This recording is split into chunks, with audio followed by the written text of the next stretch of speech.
Dear student, आज के इस लेक्चर में मैं आपको बताने जा रहा हूं लाइन इंटीग्रल। लाइन इंटीग्रल एक वेक्टर कैलकुलस का बहुत ही इंपॉर्टेंट टॉपिक है, तो उसी के बारे में डिस्कस करते हैं। तो सबसे पहले हम ये जानते हैं what is line integral. An integral which is evaluated किसके along, an integral which is evaluated along the curve, along the, बल्कि कहो simple curve, along the simple curve C. Simple curve से क्या मतलब है? जो कर्व अपने आप को इंटरसेक्ट नहीं करती।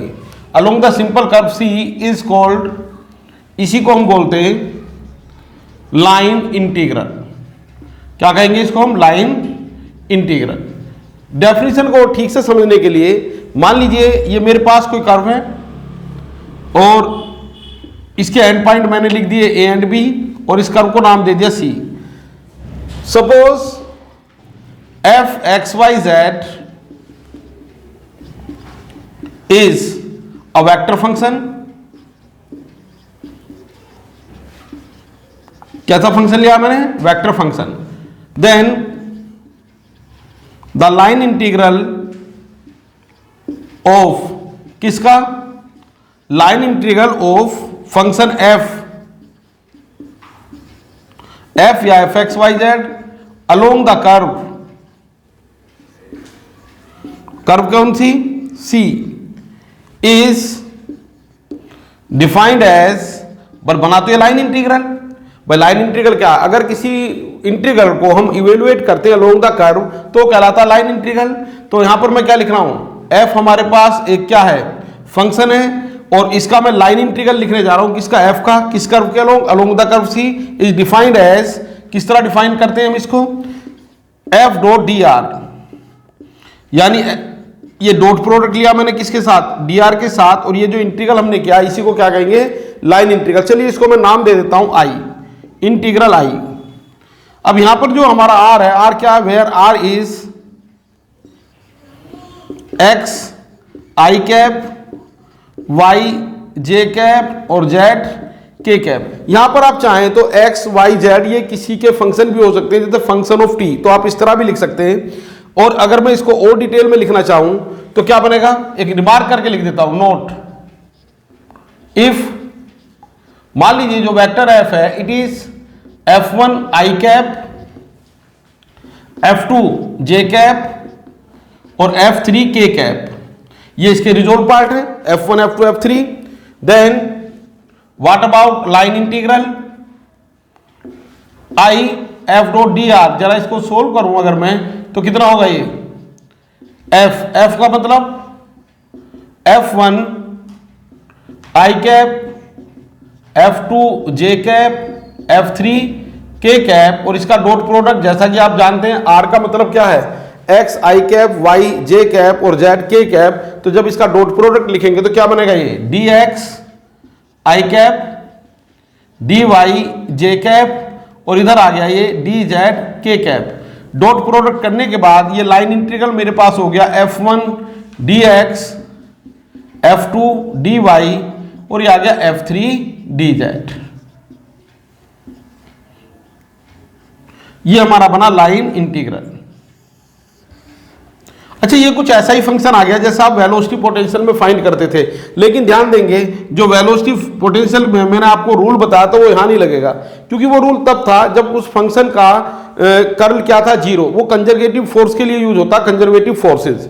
तो लेकिन यहां पर ये एग्जैक्ट फंक्शन बनेगा ही नहीं, तो जो मेथड आप पुराना मेथड वेलोसिटी पोटेंशियल वाला नहीं लगा पाएंगे और आप इसका इंटीग्रल करेंगे। क्वेश्चन में मैं करके दिखाऊंगा कि इंटीग्रल किस तरह करना है। लेकिन यहां पर अभी एक और इंपॉर्टेंट डेफिनेशन आने जा रही है, work done.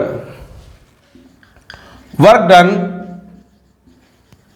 By a force, थोड़ा सा फिजिक्स से कनेक्टेड है। मान लीजिए या let f x y z be a force. क्या है ये? Be a force acting on a particle, किसी पार्टिकल पर ये लग रहा है, और किसके along? Along the curve C, along the curve C, then the line integral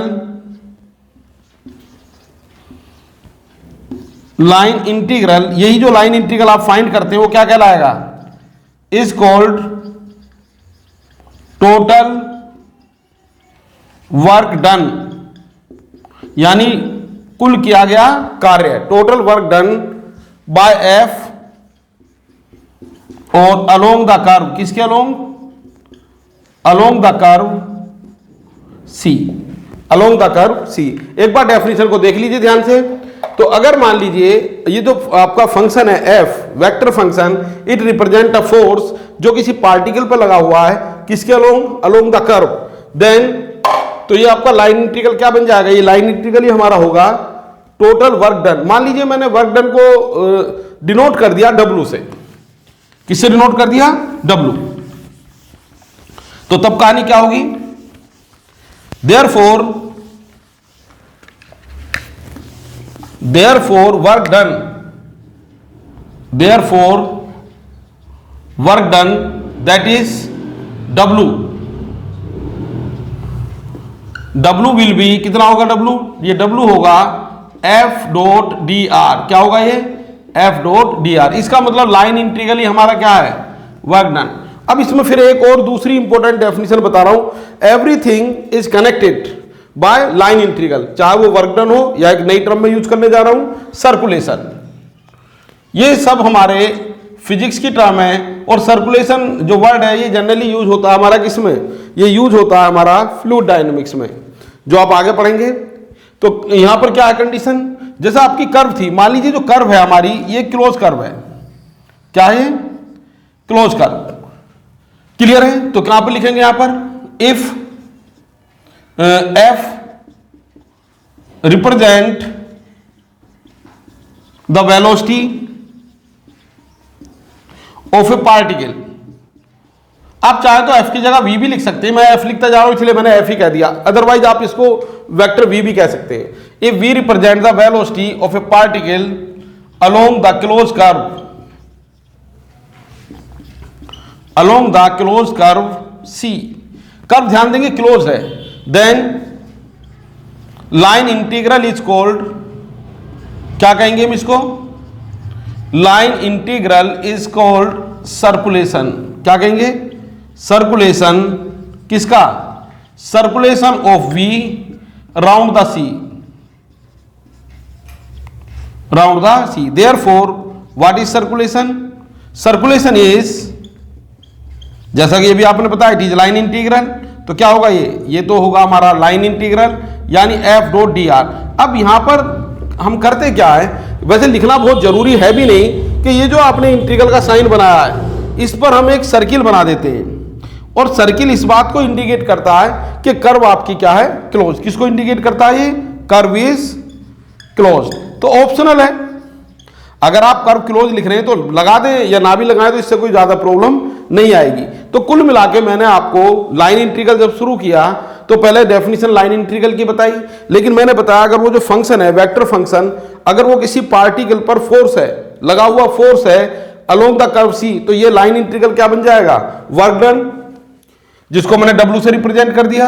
और अगर मान लीजिए F हमारा पार्टिकल की वेलोसिटी को रिप्रेजेंट करता है along the close curve, important बात क्या, curve must be closed, then ये जो लाइन इंटीग्रल है ये कहलाएगा हमारा circulation of the vector F around the curve C।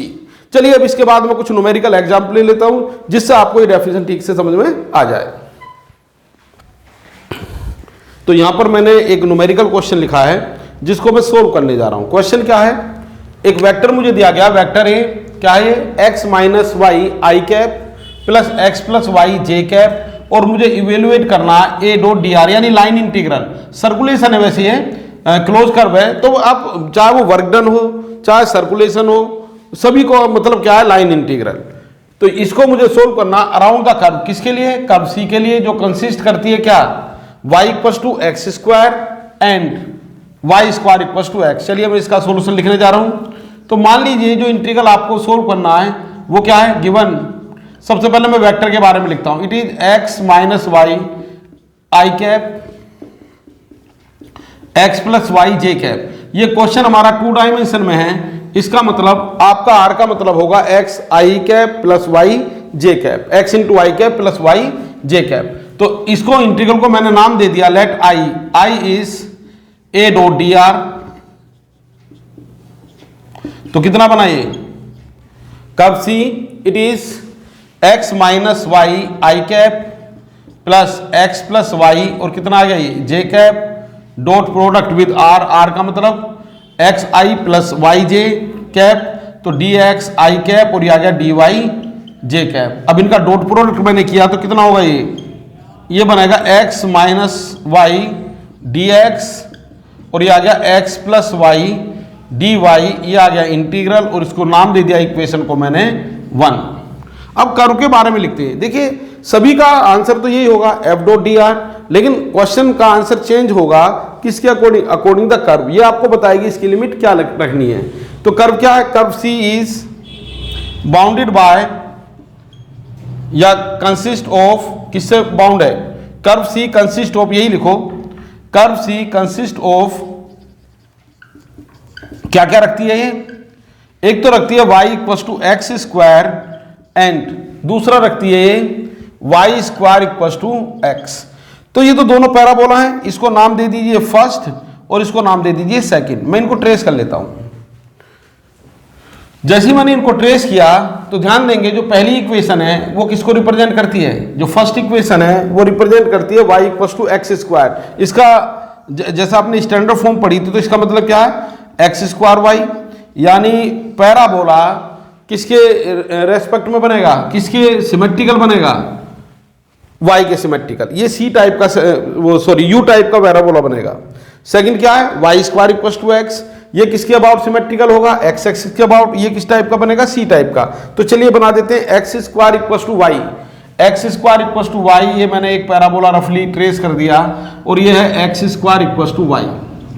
इसके बाद दूसरा क्या है, y square equal to x, तो ये क्या बनेगा, सी टाइप का। तो इसको मैंने ट्रेस कर दिया इस तरह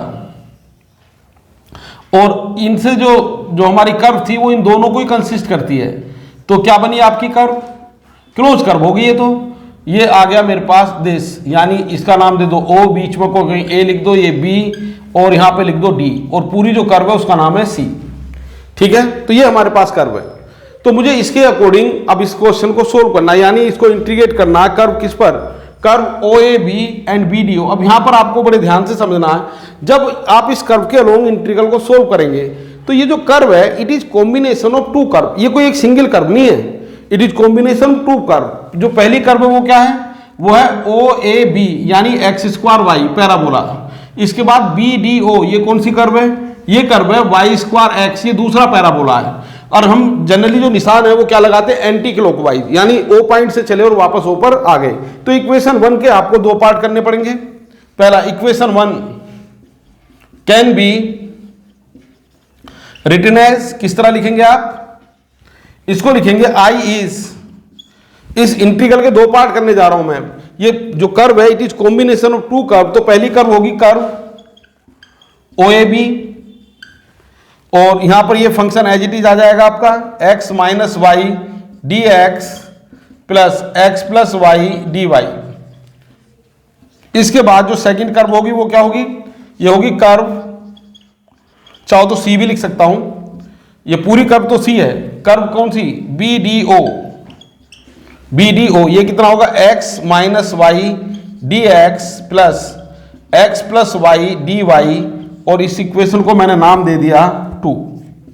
यानी इस कर्व सी का जो मतलब है, ये इंटीग्रल दो पार्ट में हमारा स्प्लिट हो गया। पहला पैराबोला एक्स स्क्वायर वाई के लिए जिसका नाम क्या, ओ ए बी, और दूसरा किसके लिए, कर्व बी डी ओ जिसका नाम है वाई स्क्वायर एक्स। तो मुझे इनके पॉइंट ऑफ इंटरसेक्शन भी चाहिए। तो ये तो हो गया 0,0 बगैर सोल्व करे पता है।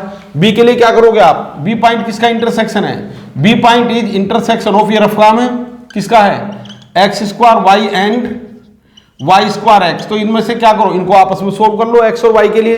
तो एक काम करता हूं, यहां पर मैं वाई की जगह भी एक्स स्क्वायर रख देता हूं। इस ये फर्स्ट इक्वेशन थी, ये क्या थी हमारी सेकंड। तो क्या करोगे, putting y equal to x square in second, ये रफ काम है, आप इसको रफ पे सोल्व कर लीजिए, दिखाना आपका मन करता है दिखाइए, अदरवाइज डायरेक्ट लिख दीजिए। तो ये कितना बनेगा, x की पावर 4 इक्वल टू एक्स, यानी x की power 4 minus x equal to 0, यह आ गया x cube minus 1 equal to 0, यानी x इक्वल टू 0, और ये कितना बना मेरे पास, इसको मैं यही सोल्व करता जा रहा हूं, और x क्यूब इक्वल टू 1, यानी x equal to 0 and x equal to 1। ध्यान देंगे अगर x 0 है तो यहां से y भी कितना आएगा 0, क्योंकि x square equal to y है, और अगर x 1 है तो y कितना आएगा, y इक्वल टू 1 स्क्वायर, यानी y इक्वल टू 1। यानी आपके पॉइंट ऑफ इंटरसेक्शन क्या आ गए, पॉइंट्स ऑफ इंटरसेक्शन ये हमारे पास आ गए, क्या क्या होंगे, ये पॉइंट ऑफ इंटरसेक्शन आ गए 0,0 एंड 1,1। अच्छा 0,0 तो बगैर सोल्व करे पता था, लेकिन एक दूसरा पॉइंट आ गया 1,1। अच्छा ये आपको एग्जाम में दिखाना जरूरी नहीं है, आपको मन करता है तो इसको दिखाइए, नहीं मन करता तो मत दिखाइए, इसको रफ की तरह कहीं दूसरे पेज पर करके भी लिख सकते हैं। बस आपको पॉइंट ऑफ इंटरसेक्शन पता होनी चाहिए।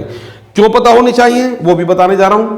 अब ये जो आपकी थी इंटीग्रल आई, सबसे पहले मैंने क्या लिखा, इसको इंटीग्रल मैंने सी के अलोंग लिखा, थोड़ा सा कैलकुलेट किया, फिर सी के बारे में जाना, व्हाट इज सी, तो पता चला C is combination of two curve, पहली कर्व क्या OAB और दूसरी कर्व क्या है BDO।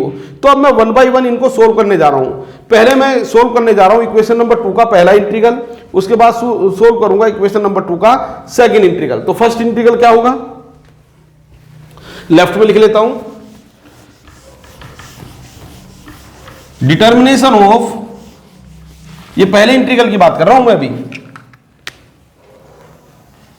Determination of,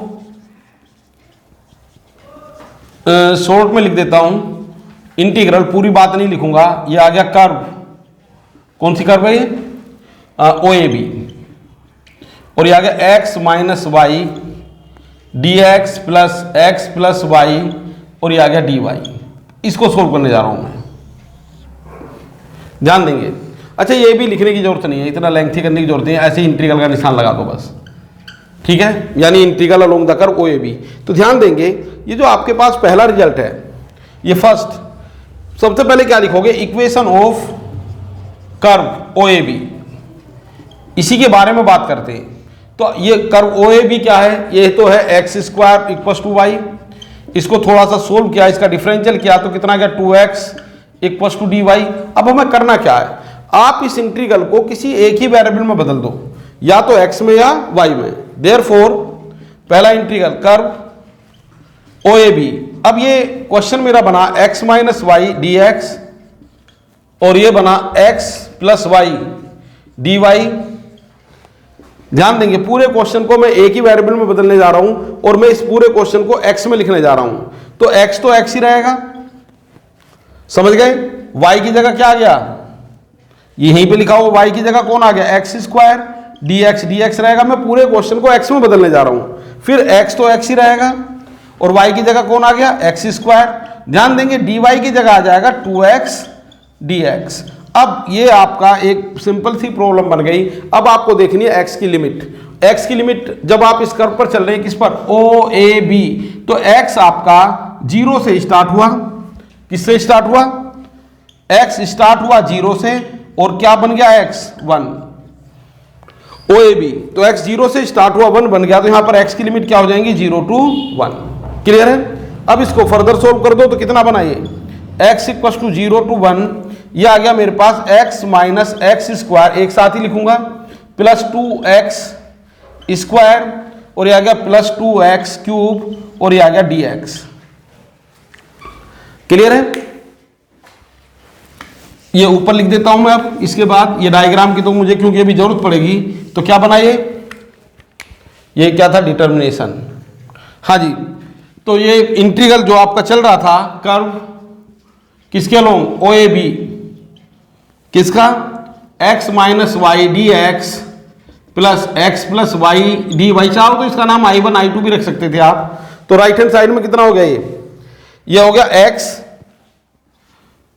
equal to 0 to 1, ये x तो x ही रहेगा, और ये आ गया प्लस एक्स स्क्वायर, और नेक्स्ट कितना आ गया 2x क्यूब, और ये आ गया dx। ये थोड़ा ऊपर लिख दिया मैंने, इसको डाउन करता हूं मैं, ये रिलेशन दोबारा से लिख देता हूं, ये आ गया कर्व ओ ए बी। हाँ जी, तो ये क्या बना मेरे पास, x minus y d x plus x plus y d y, और ये आ गया मेरे पास x इक्वल टू 0, ये जो अभी मैं सोल्व करके आ रहा था, और ये आ गया मेरे पास x, तो x ही रहेगा। ये आ गया minus x square plus 2x square यानी प्लस का x स्क्वायर, और ये आ गया मेरे पास प्लस 2x क्यूब dx। इसका इंटीग्रल कितना होगा, इसका इंटीग्रल होगा x square by 2 x cube by 3 2x की पावर 4 बाय 4, और लिमिट क्या आ गई, लिमिट आ गई 0 to 1। क्लियर है? बस इस लिमिट को सोल्व कर दीजिए, पहले इंटीग्रल की वैल्यू आपकी आ जाएगी। इस इंटीग्रल की वैल्यू हम निकालते चल रहे हैं, तो क्या बनाइए, ये रिजल्ट मेरे पास आ गया। हाँ जी, it is 1/2, it is 1/3, it is x की जगह 1 रखोगे तो 1 की बार 4 1, 2 से 4 को कैंसिल कर दो, 1/2, यानी कुल मिला के ये आपके पास आ गया 1 प्लस 1/2 1/2 1 1 प्लस 1/3, इसका मतलब 4/3। ये आपका इंटीग्रल आ गया, ये वाला, इसको नाम दे दो इक्वेशन को आप 3। नाउ डिटर्मिनेशन ऑफ, अब सेकंड वाले इंटीग्रल पे आ जाओ।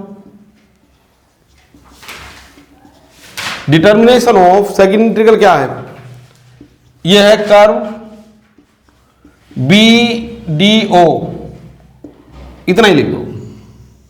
इसमें क्या होगा, पहले इक्वेशन लिखो, इक्वेशन ऑफ कर्व, इक्वेशन या एड्रेस वो एक ही बात है। कर्व कौन सी, बी डी ओ। अब चाहे आप इसको एंटी क्लॉकवाइज देखो या क्लॉकवाइज, कर्व की इक्वेशन तो नहीं बदलने वाली। कितना आ गया, एक्स स्क्वायर वाई, और यहां पर हो गया ये 2x dx equal to dy। कितना हो गया ये,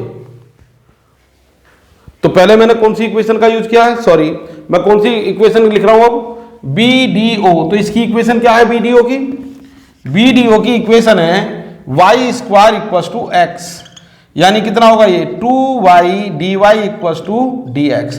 अब ये जो भी कुछ इस कर्व के बारे में है, ये इस इंटीग्रल में मैं इंप्लीमेंट करने जा रहा हूं। देयरफॉर कितना बनाइए, कर्व बी डी ओ, कितना हो जाएगा ये कर्व बी डी ओ की। जब मैंने बात की तो रिजल्ट क्या बनाइए, x minus y d x plus x plus y d y equal to, अब इस पूरे क्वेश्चन को किसी एक वेरिएबल में बदल लो, या तो x में बदल दो या y में। मुझे लग रहा है y में बदलना ज्यादा आसान है, मैं x को हटाता जा रहा हूं। तो कितना होगा ये, x की जगह लिख दो वाई स्क्वायर, और y की जगह रहने दो y। अच्छा, dx की जगह लिख दो 2y dy। अगर आप y को बदलोगे तो अंडर रूट में आ जाएगा, उससे भी कोई ज्यादा फर्क नहीं पड़ेगा। प्लस x की जगह क्या रखना पड़ेगा, वाई स्क्वायर, y की जगह y रहेगा, और ये आ गया dy। जरा इसको फर्दर सोल्व कर दो। अच्छा, y की लिमिट, अब y कहां से कहां तक वेरी हुआ, ध्यान देंगे। हम आ गए बी डी ओ, यानी b से चले o पर आ गए, तो y कहां से कहां तक वेरी हुआ, चलो यहां को बता देता हूं। y B D O, y था 1 और o पर आ गए आप, तो y कितना हो गया 0। तो गलती से भी आप 0 to 1 ना लिखें, क्या लिखेंगे 1 to o। भाई एक फ्लो में चलेंगे एंटी क्लॉकवाइज। क्लियर है? तो क्या बनाइए, y equal to 1 to 0, it is 2y cube minus 2y square plus y square, ये मैंने 2y की मल्टीप्लाई कर दी, यहां पर y स्क्वायर, ये प्लस y, और कितना आ गया ये dy।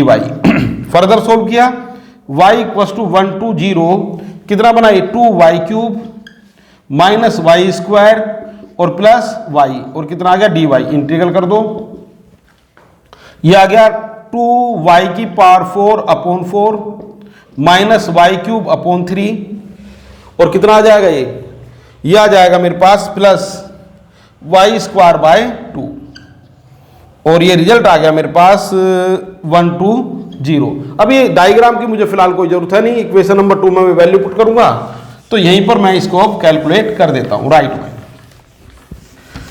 इक्वेशन 2 हमारी इंपॉर्टेंट है क्योंकि इसी की तो वैल्यू मुझे फाइंड करनी है। तो क्या बना रिजल्ट, ये ध्यान देंगे, ये जो इंटीग्रल हमारा चल रहा है, integral along the curve B D O, कितना होगा ये, x minus y d x,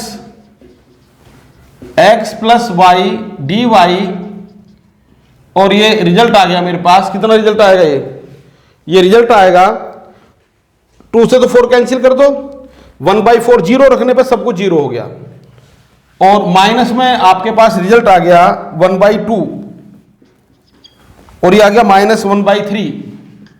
ये अपर लिमिट लोअर लिमिट लिखता जा रहा हूं, प्लस 1/2, यानी 1 में से 1/3 कम कर दो तो कितना आएगा, 3 - 1 यानी 2/3। ये आ गया मेरे पास इक्वेशन नंबर 4। अब क्या करोगे, यूजिंग इक्वेशंस, कौन सी इक्वेशन, 3 and 4 इन इक्वेशन नंबर 2, इसको 2 में यूज कर दीजिए। और 2 आपका क्या, रिक्वायर्ड रिजल्ट, यानी आई, जिसको आपने कहा था a डॉट डी आर, तो पहला रिजल्ट कितना था 4/3, दूसरा रिजल्ट क्या 2/3, तो आई कितना आ गया ओनली 2। तो इसका मतलब ये हुआ, देयरफॉर आप ये भी कह सकते हैं integral of A along the close curve C is 2, ये आपका आ गया आंसर। तो ये हमारा रहा लाइन इंटीग्रल किसका, of the function A along the curve C, where C is combination of 2 curve. अब मैं एक क्वेश्चन आपको और सोल्व करके दिखाने जा रहा हूं।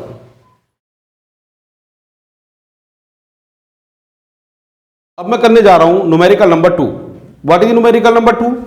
न्यूमेरिकल नंबर 2 में कहा गया है, सपोज एफ एक्स क्यूब आई कैप प्लस वाई जे कैप प्लस जेड के cap is the force field या force function, find work done by the F along the straight line from the point this to this. तो सबसे पहले जो आपका solution होगा उसमें आपको वर्क डन चाहिए, तो फोर्स फंक्शन क्या दिया गया आपको, it is x cube I cap plus Y J cap plus Z के कैप। बात क्लियर है? आपको निकालना वर्क डन, तो वर्क डन का क्या होगा, work done is it is W यानी लाइन इंटीग्रल, और ये कितना होगा एफ डॉट डी आर। ये तो 3 डायमेंशन में फंक्शन, तो कोई बात नहीं, डी आर की वैल्यू हो जाएगी d x i cap plus d y J cap plus d z के कैप। तो कितना होगा एक्स क्यूब आई कैप प्लस वाई जे कैप प्लस जेड के कैप, और ये आ गया dot product with d x i cap d y J cap और डी जेड के कैप। पहले इसको सोल्व कर लेता हूं, उसके बाद स्ट्रेट लाइन के बारे में बात करेंगे। तो W कितना आ जाएगा हमारे पास, ये हो जाएगा x cube d x y d y, समझ गए होंगे आप, आई डॉट आई 1 बाकी 0, जे डॉट जे 1 यानी वाई डी वाई बाकी टर्म 0, और ये आ गया इसी तरह जेड डी जेड, और इसको नाम दे दीजिए आप 1, और यहां पर आ गया कर्व सी। अब कर्व सी के बारे में बात करते हैं। Curve C is a straight line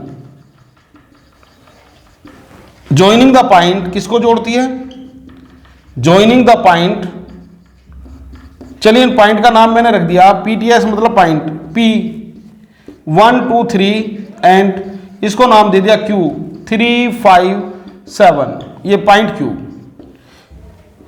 तो पी हमने कह दिया 1 2 3 और क्यू हमने कह दिया 3 5 7। तो क्या होगी इक्वेशन ऑफ स्ट्रेट लाइन, आप जानते हैं, आपने 12th में एक मेथड पढ़ा है, अगर नहीं आपको याद आ रहा है तो if you have 2 point x1 y1 z1 p मान लो and q x2 y2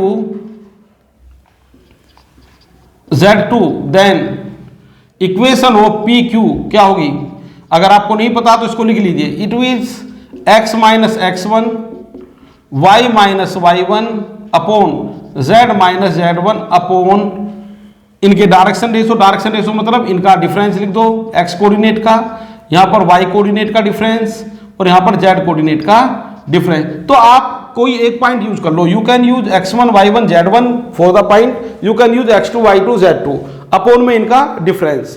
clear है? और ये किसी एक कांस्टेंट के बराबर हो जाएगा, किसी के बराबर आप लिख सकते हैं, लैम्डा टी जो आप लिखना चाहें। तो ये क्या बनेगा हमारे पास, therefore equation of P Q. अब ये क्वेश्चन के लिए लिखो, इक्वेशन ऑफ पी क्यू यानी कर्व हमारी पी क्यू है यहां पर, तो क्या बन जाएगा ये बन जाएगा x माइनस 1, पॉइंट मैंने यूज कर लिए 1 2 3 x1 y1 z1, और ये आ गया y माइनस 2 z माइनस 3 अपॉन में इनका डिफरेंस यानी 3 माइनस 1 2 माइनस 5, और ये आ गया मेरे पास 7 माइनस 3। ध्यान देंगे मैंने क्या लिखा है, 3 माइनस 1 5 माइनस टू, और सीक्वेंस एक ही रहेगा, x2 माइनस x1, तो y2 माइनस y1 लिखना, 5 माइनस टू लिखिए, और यहां पर आ गया 7 माइनस 3। इसको फर्दर सोल्व करता हूं तो ये आ गया x minus 1 upon 2, y minus 2 upon 3, और ये आ गया z माइनस 3 अपॉन 4, और इसको नाम दे दिए, चलिए t कह दिया मैंने से। अब अगर आप इन दोनों को लेकर चलें एक साथ तो x माइनस 1 कितना आ जाएगा, ट्वाइस t, तो x की वैल्यू आ गई ट्वाइस t प्लस 1। इसी तरह अगर आप y माइनस 2 को लिख दें कितना, y माइनस 2 अपॉन 3 को क्या समझ दें, t यानी सेकंड, तो ये 3t के इक्वल आएगा, तो y हमारे पास आ गया कितना, 3t प्लस 2। इसी तरह अगर आप z माइनस 3 अपॉन 4 को क्या समझ लें, t, भाई ये तीनों जो वैल्यू है वो t के इक्वल है, ऐसा आपने एज्यूम किया कि ये equal quantity r equals to t, तो z माइनस 3 इक्वल्स टू 4 इंटू टी, तो यहाँ पर z आपके पास आ जाएगा 4t प्लस 3। अब क्या करूँगा मैं इस पूरे क्वेश्चन को, देखिए यहाँ प्रॉब्लम क्या आ रही है, जब आप सिंगल इंटीग्रल अप्लाई करोगे तो x के साथ dx के साथ y z भी हो सकते हैं, ठीक है, लेकिन यहाँ कोई ऐसी प्रॉब्लम नहीं है। अगर आप इसको नहीं भी बदलते तो मैं इसको डायरेक्ट भी कर सकता था, t में बदलने की यहाँ पर जरूरत नहीं थी। जरूरत तब पड़ती जब यहाँ पर y के साथ x होता है या y के साथ z होता है या dx के साथ y होता है या z होता, तब आप x के रेस्पेक्ट में इंटीग्रल करते और y और z होते तो कुछ नहीं कर पाते। उस कंडीशन में आपको बदलना था, तो मैंने एक कॉमन क्वेश्चन कर दिया। यहाँ पर जरूरत है तो भी या जरूरत नहीं है तब भी आप ये मेथड लगाइए, एवरी क्वेश्चन में ये अप्लाई हो जाएगा। तो क्या करने वाले हम इसके बाद, ये सारी वैल्यू इसमें मैं चेंज करने जा रहा हूं, लेकिन जब इस क्वेश्चन को आप टी में बदल दोगे तो आपको लिमिट की भी जरूरत पड़ेगी। तो एक काम करते हैं, किसी एक की हेल्प से हम लिमिट भी निकाल लेते हैं। तो यहां पर मैं आगे बढ़ता हूं, dx कितना हो जाएगा, ट्वाइस dt, यहां पर dy कितना हो जाएगा, 3dt, और यहां पर dz कितना हो जाएगा, ये हो जाएगा 4dt। तो मैं क्या करूंगा, इस पूरे क्वेश्चन को किसी एक वेरिएबल में चेंज करने जा रहा हूं, जो कि मैं कर लूंगा। तो यहां पर मैं x y z सभी को t की हेल्प से हटा दूंगा, dx dy dz को dt की हेल्प से हटा दूंगा। लेकिन अब मुझे लिमिट की भी तो जरूरत पड़ेगी, तो लिमिट के लिए आप कोई भी एक रिलेशन यूज कर लीजिए। आप x को भी यूज कर सकते हैं, y को कर सकते हैं, z को। चलिए मैं x को यूज करता हूं ऑल्सो। अगर मान लीजिए x कहां से कहां तक वेरी कर रहा है, 1 से लेकर 3 तक। तो अगर मान लीजिए x 1 है तो t क्या होगा, t हो जाएगा हमारे पास कितना, यहां से वैल्यू निकाल लीजिए। अगर x 1 है तो t की वैल्यू क्या आएगी, यहां पर x को 1 लिखा तो t की वैल्यू आ गई हमारे पास 1, और इधर 1, इसको लेफ्ट में लाए 1 माइनस 1, तो यानी ये आ गया 0। अगर x ये समझ पा रहे हैं आप नहीं, क्योंकि t का मतलब है x माइनस 1 अपॉन 2, तो x की जगह 1 रखेंगे तो t 0 आ जाएगा। चलिए अब x की जगह मैं पुट करता हूं 3। ध्यान देंगे अगर आप सेकंड रिलेशन यूज करोगे t की लिमिट फाइंड करने के लिए तो आप 2 और 5 का यूज करोगे। अगर आप थर्ड रिलेशन यूज करोगे तो आपको किसका यूज करना पड़ेगा, 3 और 7 का z के लिए। अब इसके बाद x की वैल्यू अगर मान लीजिए 3 हो जाए तो क्या बनेगा, t। चलो जी x की जगह 3 लिख दो, तो कितना 3 माइनस 1 यानी 2/2, ये आ गया 1। अब हम आ जाते हैं कहां पर, इक्वेशन नंबर 1 पर। क्वेश्चन की मुझे रिक्वायरमेंट है नहीं, देयरफॉर w यानी इक्वेशन 1, इक्वेशन 1 बिकम, या इक्वेशन 1 इंप्लाइज यानी वर्क डन w इज, ध्यान देंगे कर्व को हटा दो और ये पूरा इंटीग्रल मैंने t में बदल दिया और लिमिट आ जाएंगी t की 0 से 1, क्योंकि ये स्ट्रेट लाइन क्या है, pq। क्लियर है, तो क्या बना ये t equals to 0 to 1, x cube क्या होगा, x क्यूब की जगह, x क्यूब की जगह होगा, ध्यान देंगे 2t प्लस 1 का होल क्यूब, और dx की जगह क्या होगा 2dt। इसके बाद नेक्स्ट क्या, y की जगह क्या होगा 3t प्लस 2, और कितना होगा 3dt। नेक्स्ट z की जगह क्या होगा 4t प्लस 3, और ये कितना आ जाएगा मेरे पास 4dt। इस पूरे रिजल्ट को सोल्व कर लो तो कितना आएगा ये t इक्वल्स टू 0 to 1, ये आ गया मेरे पास 2 ट्वाइस t प्लस 1 का होल क्यूब प्लस ये कितना आ गया मेरे पास 9t प्लस 6, मल्टीप्लाई कर दो, और ये dt में एक साथ लिखूंगा कितना आ गया 16t प्लस 12, और ये बाहर लिख दो आप dt। क्या लिख दें dt। आप चाहें तो इसका होल क्यूब एक्सपेंड करके भी इंटीग्रल कर सकते हैं और डायरेक्ट भी कर सकते हैं। तो कितना बना ये ट्वाइस टी प्लस 1, मैं देख लो एक बार, कुछ मिस्टेक तो मैंने नहीं की, यहाँ पर 2 आ गया, यहाँ पर 3 का मल्टीप्लाई हो गया, यहाँ 4 का मल्टीप्लाई हो गया। अब मैं इसका इंटीग्रल करने जा रहा हूँ, कितना होगा 2 ट्वाइस टी प्लस 1 की पावर 4 अपॉन 4 और टी के कोफिशिएंट से डिवाइड करना मत भूलो, डिवाइडेड बाय 2 प्लस यहाँ पर कितना होगा 9 टी स्क्वायर बाई 2 और कितना आ गया प्लस 60। ये तो लीनियर फंक्शन है, डायरेक्टली हो जाएगा। यहाँ पर कितना आ गया 16 T square by 2 plus 12t और लिमिट आप क्या रख देंगे यहाँ पर 0 to 1। भाई यही हमारा आंसर है। मैं लिमिट रखने जा रहा हूँ, थोड़ा सा इसको और सोल्व कर लेता हूँ। तो लिमिट यहाँ पर आप पुट कर दीजिए, क्या लिमिट होंगी ये लिमिट हमारे पास आ गई। ध्यान देंगे 2 से 2 कैंसिल, 2 से 2 कैंसिल किया तो ये आ गया 2t प्लस 1 की पावर 4 अपॉन 4। एक लाइन और बढ़ा दी है मैंने यहाँ पर, ये कितना आ जाएगा 9/2 टी स्क्वायर प्लस 16/2 यानी 8 टी स्क्वायर। इसके बाद टी वाली टर्म लिख रहा हूँ मैं, कितना आ गया ये 16t प्लस 12t और ये आ गया 0 to 1। थोड़ा सा और सोल्व कर लेता हूँ, ट्वाइस टी प्लस 1 की पावर 4 अपॉन 4 प्लस कितना आ गया ये 9/2 और प्लस 8 यानी आ गया 16 और प्लस 9 यानी 25/2 टी स्क्वायर और ये आ गया मेरे पास 18t और ये आ गया 0 to 1। लिमिट रख दीजिए तो क्या बनेगी लिमिट, पहले मैंने t की जगह रखा 1, तो t की जगह 1 रखेंगे तो ये बना 3 की पावर 4/4 प्लस 25/2 प्लस 18। ये तो हो गई अपर लिमिट। लोअर रखते हैं तो लोअर जब रखेंगे तो पहली टर्म से यहाँ तो t तो 0 हो गया, तो कितना 1 की पावर 4 यानी 1 ही रहा, 1/4 और ये दोनों क्या रहे 0 और ये भी 0। तो रिजल्ट आ गया ये 81/4 प्लस 25/2 प्लस 18 और माइनस कितना आ गया ये 1/4। एलसीएम ले लो, एलसीएम आ गया मेरे पास 4, तो कितना बना ये एलसीएम 4 आने के बाद ये तो 81 रहा, ये आ गया मेरे पास 50 और ये आ गया 72 और ये आ गया -1। इनको ऐड कर दो, 81 प्लस 50 कितना आ गया, ये आ गया मेरे पास 131 और 131 प्लस 72 तो कितना आ गया 203 -1 यानी 202/4। इसका मतलब देयरफॉर W इज 101/2, जो भी इसकी यूनिट है वो हम लिख देंगे। तो ये आ गया मेरे पास रिजल्ट। क्या रिजल्ट आया ये, रिजल्ट इज 101/2। इट इज हमारा क्या है work done along the curve. तो आप इन दोनों क्वेश्चन को देख लीजिए, मुझे लग रहा है मेथड आपको ठीक से समझ में आ जाएगा।